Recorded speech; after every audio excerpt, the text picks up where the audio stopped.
আগে চেক করো, তারপরে বিশ্বাস করবা, ঠিক কিনা? তাহলে এখন থেকে একটা কিছু শুনলে বিশ্বাস করবেন? একজন এসে বলল, ভাইজান আপনার মেয়েরে দেখলাম আরেক ছেলের সাথে বাজারে ঘোরাফেরা করে, ওই রমনার বটমূলে দেখলাম আপনার মেয়ে আরেক ছেলেরে নিয়ে ফষ্টি নষ্টি করে, লোকের কথা বিশ্বাস করে বাসায় যে মেয়ের চুলের মধ্যে ধরে মাইর, আইজো মার কাইলো মাইর। এরকম হইতে পারে না? হয়তো ওই লোক আপনার মেয়ের মতো দেখতে আরেক মেয়েকে দেখছিল। এরকম হয় কিনা সমাজে? একজন এসে বললো, ভাই আপনি এখানে ভাবিরে তো দেখলাম ওই জায়গায় আরেক লোকের সাথে ঘোরাফেরা করতেছে, খবর রাখেন না বাসা? আপনি রেগে মেগে, ঘটনা কি? আমার খেয়ে আমার পরে আরেকজনের সাথে, যে এই বাড়িতে যে মায়ের, কোনো কথা নেই। দেখবেন যে ছোট্ট মারামারি থেকে এই ঘটনা অনেক সময় বিচ্ছেদ বা ডিভোর্স পর্যন্ত গড়ায়, ঠিক কিনা? ওই যে শোনা কথায় কান দিচ্ছেন, ফাতাবাইয়ুন, আপনি চেক করেন নাই। হয়তো আপনার স্ত্রীর মতো দেখতে বা আপনার স্ত্রী যে জামা পরে, যে পোশাক পরে, এরকম পোশাক পরে আরেক নারীকে দেখছে, আপনার বউ না এটা। আপনার মেয়ের ব্যাপারে যে তথ্য দিয়েছে এটা সঠিক নয়, সে আপনার মেয়ের মতো আরেকটা মেয়েকে দেখেছে, এসে আপনার কাছে বলে দিছে, আপনি বিশ্বাস করছেন। ভেজাল আছে না নাই? এই ভেজালগুলোকে থামানোর জন্য কোরআনে এই বিধানগুলো নাজিল করেছে কে?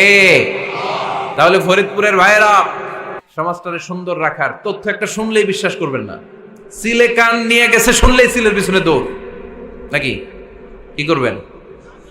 আগে কানে হাত দিয়ে একটু দেখবো কান দুইটা আছে না নাই, তারপরে চিলের পেছনে দৌড়ানো। তাহলে এখন থেকে আমরা তথ্য একটা শুনলে বিশ্বাস করব। তাহলে কি করবেন? বলতে হবে কি করবেন? যাচাই বাছাই, জাস্টিফিকেশন অফ দ্য নিউজ।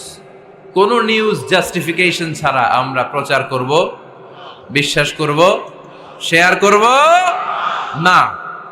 আল্লাহ বললেন, ইয়া আইয়ুহাল্লাযীনা আমানু লা ইয়াসখার কওমুম মিন কওম। ওহে আমার ঈমানদার বান্দারা, শোনো শোনো, খবরদার কখনো কোনো মুমিন বান্দারে ঠাট্টা করো না, অবজ্ঞা করো না, ঠাট্টা করো না। তার মনে কষ্ট হয় এমন কোনো কথা তারে বলো না। Never scoff of anybody. কাউকে নিয়ে ঠাট্টা করবেন না, তার দেহ নিয়ে, তার আকৃতি নিয়ে, তার বংশ নিয়ে। এক লোকের বাবা ছিল চোর, কিন্তু তার ছেলে অনেক ভালো। আপনি কি তারা বলতে পারবেন তুই চোরের ঘরের চোর? বলতে পারবেন? চুরি করছে বাবা, ওর কি দোষ? কথা বলেন। এগুলো কবিরা গুনাহ। আওয়াজ করে বলেন তো, কি গুনাহ?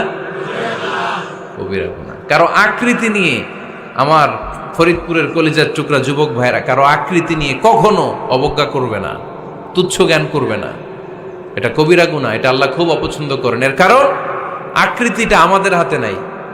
আমাদের কারো নাক লম্বা, কারো খাটো, আমরা কেউ কালো, কেউ সাদা, আমরা কেউ স্মার্ট, কেউ অন্যরকম। তো এই যে আমাদের এক এক ধরনের আকৃতি, এটা কি আমি বানাইছি? আপনি বানাইছেন? দিছে কে? এই জন্য কারো দেহের গঠন নিয়ে যদি আপনি অবজ্ঞা করেন, এটা প্রক্ষান্তরে আপনি স্রষ্টাকে নিয়ে অবজ্ঞা করলেন। কারো দেহের আকৃতি নিয়ে যদি আপনি তুচ্ছ করেন, তাকে তুচ্ছ করেননি, আমার রবকে আপনি তুচ্ছ করেছেন। চিল্লায় বলেন ঠিক কিনা? খবরদার, তুই কালু, তুই লম্বু, তুই মোটু, তুই কানা, তুই রোহিঙ্গা, আছে না নাই? ইদানিং ইদানিং এটা খুব চলে। এই রোহিঙ্গা নামটা আছে না? ফরিদপুরে এগুলো ঢুকে নাই না? আমাদের ওইদিকে দেখি কি অবস্থা, কারোর সাথে কেউ লাগলে তুই রোহিঙ্গা। কি আশ্চর্য, এই গালি কবে আসলো? হ্যাঁ, অনেক ধরনের গালি। ঢাকায় আর একটা চলে ফইন্নির ভূত, কি বলে? এই এগুলো আগে শুনি নাই আমরা, রিসেন্ট এগুলো বলা শুরু করছে, ফইন্নির ভূত, রোহিঙ্গা। না, এগুলো বলে আপনি কাউকে অবজ্ঞা করতে পারবেন? পারবেন না। খবরদার, এটা কবিরা গুনাহ, এটা ছোট গুনাহ মনে করবেন না। কারণ আকৃতি নিয়ে তুচ্ছ করা যায় না, কারণ আকৃতি দান করেছে কে?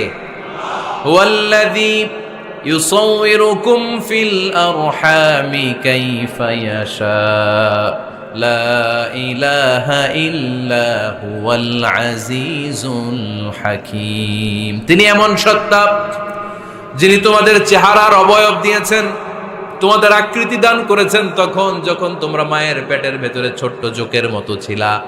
মায়ের পেটের ভেতরে আমরা যখন সবাই এত ছোট্ট, তখনই আমাদের চেহারার আকৃতি দিয়েছে কে? কে সুন্দর হব, কে ছেলে হব, কে মেয়ে হব, কে মোটা হব, কে চিকন হব আমার ইচ্ছা হয়েছি? আওয়াজ করে বলতে হবে, কার ইচ্ছায়? প্রত্যেককে যদি আল্লাহ প্রত্যেকের নিজের চেহারা ডিজাইন করতে দিতেন, আল্লাহ যদি বলতেন তোমার চেহারাটা কেমন হবে তুমিই ডিজাইন করো, তাহলে আপনি আপনারা কেমন বানাতেন? হ্যাঁ বলেন, ফরিদপুরের ভাইরা বলেন, সুন্দর করে বানাতেন তাই না? সবচাইতে স্মার্ট, সবচেয়ে সুন্দর করে আমি আমার চেহারাটা বানাতাম যদি আমাকে ডিজাইন করার সুযোগ দেওয়া হতো। কিন্তু এই সুযোগ তো আল্লাহ দেন নাই। ডিজাইন স্বয়ং করে দিয়েছেন কে? কোন নারীকে যদি আল্লাহ বলতে এই নারীরা তোমাদের চেহারা কার কেমন লাগবে তোমরা বানাও, প্রত্যেক নারী কি করতো? বিশ্ব সুন্দরী করে নিজেকে বানাতো। খুদ ধরার মতো কোনো জায়গা সে নিজের জন্য রাখতো না, ঠিক কিনা? কিন্তু এটা আল্লাহ দেন নাই। এই আকৃতিটা আমাদেরকে সরাসরি দান করেছেন কে?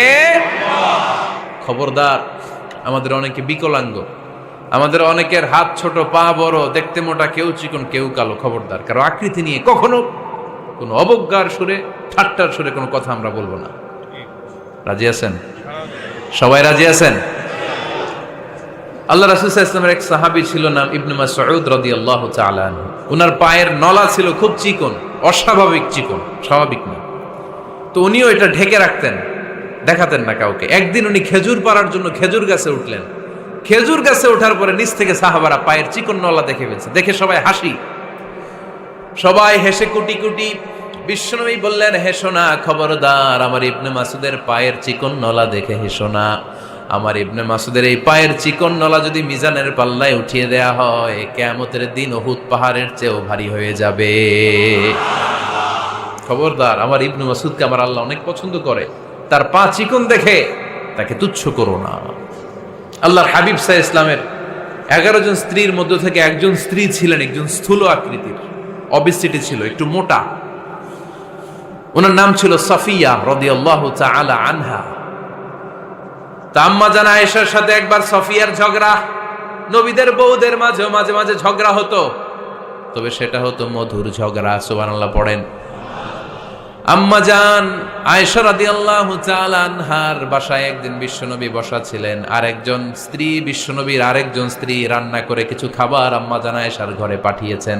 এক দাসী দিয়ে বলল, যাও এটা আয়েশার ঘরে দিয়ে আসো, কারণ নবী আয়েশার ঘরে। আম্মা জান আয়েশা রাদিয়াল্লাহু তাআলা আনহা বললেন, এগুলো কি?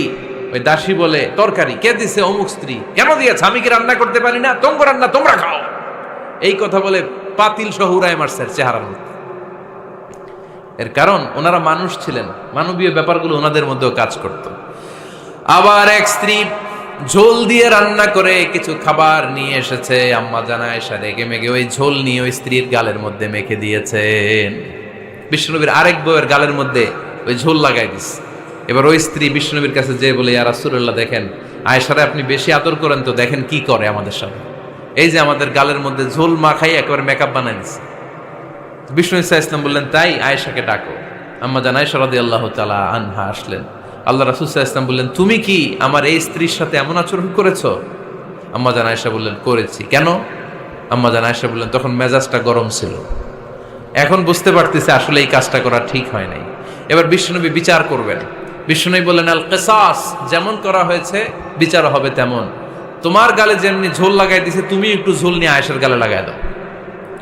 সুবহানাল্লাহ পড়বেন না? ওই স্ত্রীও কিছু ঝোল নিয়ে আম্মা জান আয়েশার গালে লাগাই দিল। এখন দুইজনে হাসতেছে, বিশ্বনবীও হাসলেন, আরশের উপর থেকে খুশি হয়ে গেলেন কে? তো স্ত্রীদের মধ্যে মাঝে মাঝে এটা ঘটতো। সাফিয়া রাদিয়াল্লাহু তাআলা আনহা ছিলেন একটু মোটা। আম্মা জান আয়েশা বললেন, ইয়া রাসূলুল্লাহ, দেখেন আপনার মুটি বউ, আপনার মুটকি বউ, এই মুটি বউ বলে একদিন একটা গালির মতো দিয়ে ফেলছে। আল্লাহ রাসূল সাল্লাল্লাহু আলাইহি ওয়াসাল্লাম রেগে গেলেন, বললেন, আয়েশা এটা কেমন কথা? তুমি বললা মুটি, আমার সাফিয়ারে তুমি মুটি বলে গালে দিলা রে আয়েশা। ইয়া আয়েশা লাকাদ কুলতি লা কালিমা লাউ মুজিজাত বিমাইল বাহরি লামাজাজাতহু।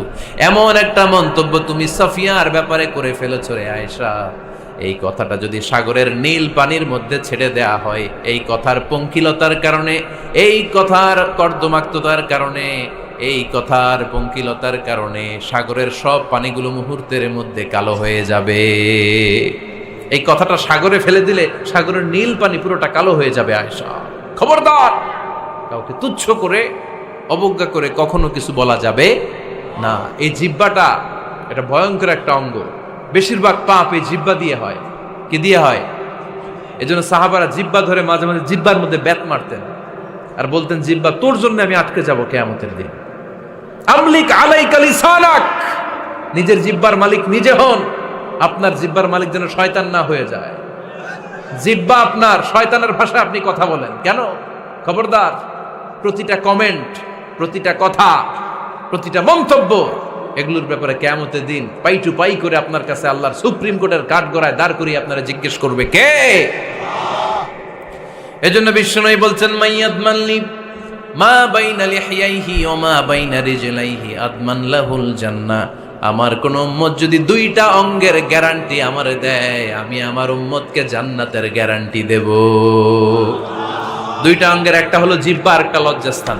দুই চোয়ালের মাঝে যা থাকে লিজ্জা জিহ্বা, আর দুই পায়ের মাঝখানে যা থাকে লজ্জাস্থান। এই দুইটা অঙ্গের গ্যারান্টি যদি বিশ্বনবীকে আপনি দেন যে নবী জিহ্বা আর লজ্জাস্থান এই দুইটা অঙ্গের কোনো পাপ আমি করব না, নবী বলে আমি দুনিয়ায় তোমার জান্নাতের গ্যারান্টি দিলাম। এজন্য জিহ্বাটারে সামলান, যা মনে চায় বললেন না। খবর আছে না নাই? খবর আছে। মা ইয়ালফিযু মিন কাউলিন ইল্লা লাদাইহি রাকীবুন আতীদ।